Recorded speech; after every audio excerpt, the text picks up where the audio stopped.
You ask Tiger to calculate. This deals with finding the midpoint between 2 points. The midpoint between the 2 points is 48, -36.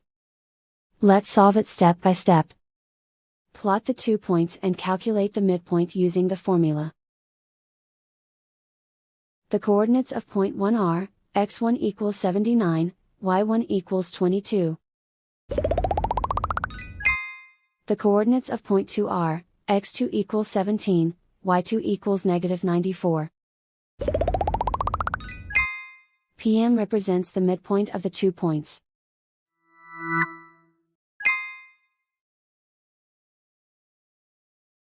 Use the x values in the midpoint formula to find the midpoints x. x1 equals 79.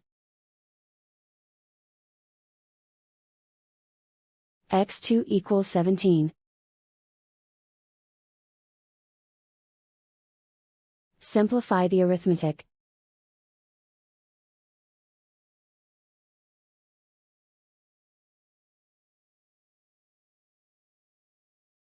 Use the y values in the midpoint formula to find the midpoints y. y1 equals 22.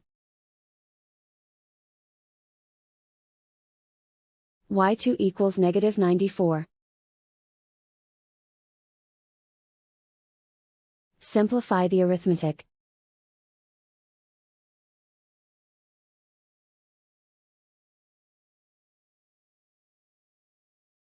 And so, the midpoint is 48, -36.